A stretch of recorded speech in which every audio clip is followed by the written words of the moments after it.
Now the Raptors, they're in a bit of a rebuilding mode. What is the temperature of the Raptors fan base since then? A lot's gone down from the pandemic to now in terms of a new coach, Scotty Barnes. What's kind of feeling of the fans? Are they impatient? Are they like, the clock's ticking here? Like, what's going on with this? Or are they be impatient in terms of kind of buy into the vision?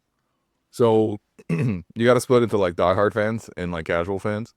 And this is no judgment, because there's no glory in being a diehard fan, particularly. But the diehard fan totally understands where the Raptors are.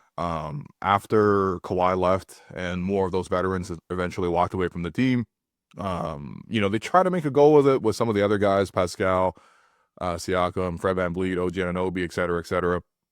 Try to make a goal with Nick Nurse. They just kind of ran into a situation where it didn't really fit the best and it wasn't the happiest locker room. And ultimately, they just weren't even talented enough to come close to sort of what they were trying to repeat.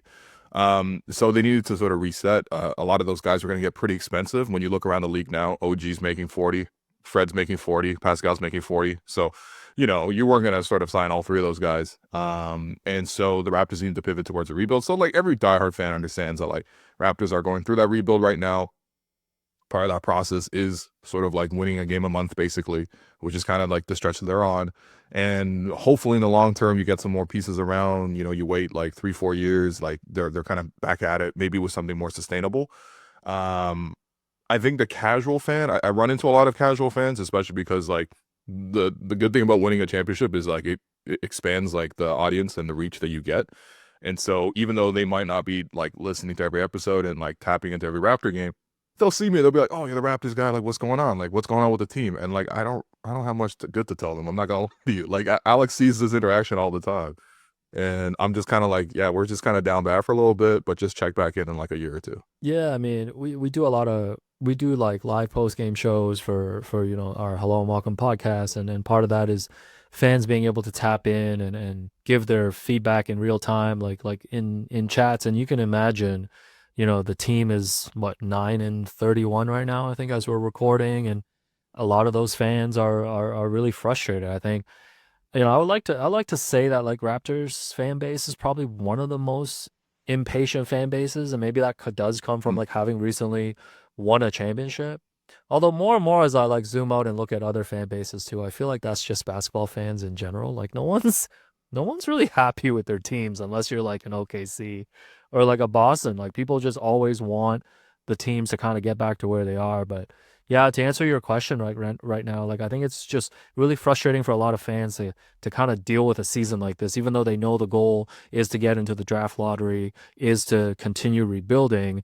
It's not fun watching a team go through. They went through a stretch recently where I think they went had 4 straight games where they trailed by 30 plus points. Like it's just regardless of what the long term goals are, like it's just not fun watching that night in, night out. Yeah, I mean, I think right now is a pretty critical evaluation period for the Raptors because like they do have. This is obviously a month before the trade deadline. They are actually playing their veterans. And relatively speaking, the team's pretty healthy. Emmanuel quickly keeps coming in and out of the lineup, but I think this one is like a pretty much like a day-to-day thing he's got with his hip. So it is a pretty important period to evaluate what does the actual team on paper right now show, and do they play together? I feel like if they don't play well together this month, or maybe even the rest of the calendar year until the end of the season, like then you probably have to look at a longer term rebuild. I think maybe if you start to see like, okay, RJ this year had some really, really good games. Like for a while, he was averaging 30 plus at home, which is kind of ridiculous, and he was doing it efficiently too. Defensively, obviously, he's a minus, but 30 is still 30.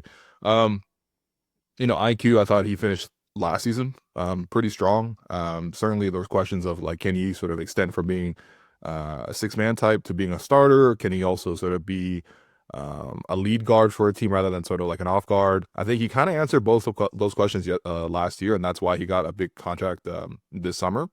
Um, and then I think the most important thing is just with Scotty. Like, is he kind of like a number two going forward? Is he more of a number one? And he does have a lot of really great secondary skills, which I think, will probably lend better to him being a number two in terms of he's a really good passer. He's a really strong rebounder. He pretty much defends like every position, pretty well. He could certainly switch a lot too. But I think the one question is like, okay, what is his scoring package look like? Can he be an efficient scorer? Can he be a volume scorer?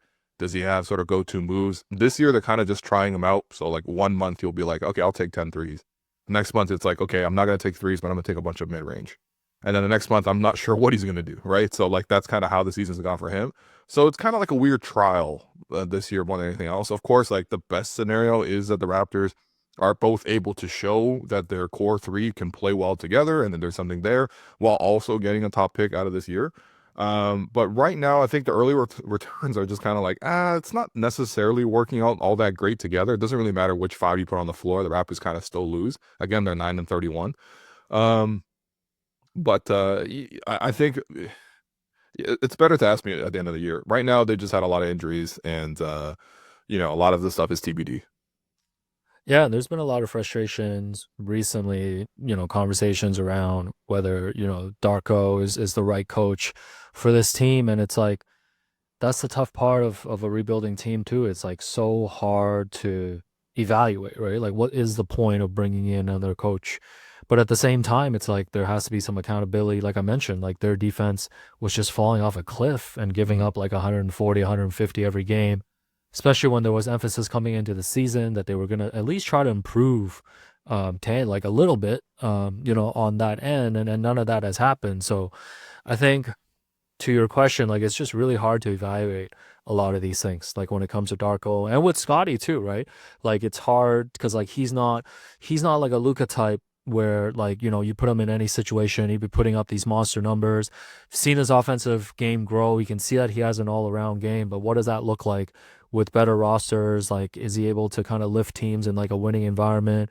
You're not going to be able to get answers to that until you start making your roster better. So, yeah, they really need to hit on this upcoming draft. Like if they don't get the right player or that player that kind of fits with this lottery pick that they're banking on, then I think it's gonna be tough to kind of map out the future for this team. And you guys, if I could ask you to look into your crystal ball, so to speak, do you see the Raptors being kind of facilitators in the trade deadline? Do you see them kind of holding suit, or if they can grab a draft pick or two?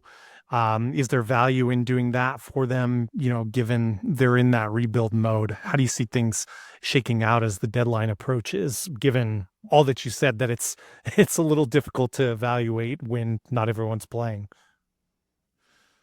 Yeah, I mean, some of the veterans are certainly expiring, and if teams want to come calling, I feel like a Bruce Brown, for example, obviously a useful player. Last time he was like fully healthy, and I guess on a good team, like he was winning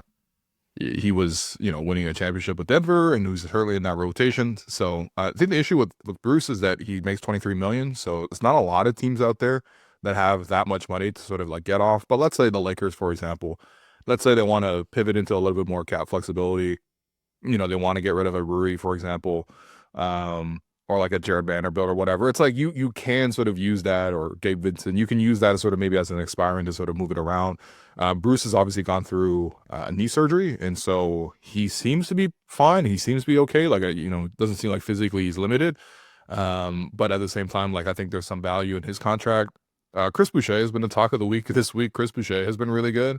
Darko, basically since he's taken over, has not really had a lot of. I don't think Chris has like been his favorite. Let's just say that much, right? Like he just doesn't really see him as like a fit in his system where he really likes his fives to be able to play make. And Chris does a lot of great things, but he's not a great playmaker and reader of the game. But at the last week or so, like he's actually been a really, really good player. And I think that, again, that's another expiring salary. That one's a lot smaller. I think he makes like 11 or 12. That's a lot easier for a team to sort of slide in. Like the Clippers, for example, like they got PJ Tucker just sitting around doing nothing. He's not even there. So it's like if you want to flip that and maybe a little bit of an asset, you can send him that way. Certainly the Clippers have signed a lot of former Raptors over the years. There's that type of trade. I think Jakob Poeltl might be kind of interesting because he's actually having a really good year. And, if we're a team that needs a center, he is pretty, cost controlled. He's making $20 million flat for the next 2 years after this. I think the Raptors would really need a good deal because they've really kind of paid a lot to get Jakob in the first place. and they don't have a lot of young bigs. They don't have any actually reliable young bigs that can sort of step in and replace him. It's not like someone's ready to ascend, and therefore you can get rid of Jakob. But at the same time, you're rebuilding. So if a team gives you a good offer, and there probably are teams around the league that need size, like Phoenix, for example. I mean, you're putting Yusuf Nurkic on the bench and Mason Plumlee starting for you in the year 2025. Like, you might as well try to make a call for a Jakob if you want to grab a center. You have to entertain those conversations. But I do feel like the Raptors, unlike with Chris and with Bruce, they would probably need a first-round pick back for Jakob. Aside from that, I mean, the one thing is the Raptors aren't like most rebuilding teams. Are like, okay, we can take on and just like dump salaries on us, no problem. Like we can take whatever. Like basically, if you factor in let's say best case scenario, Raptors win the number 1 overall pick. Number 1 overall pick will start at I think 10.5 million per year.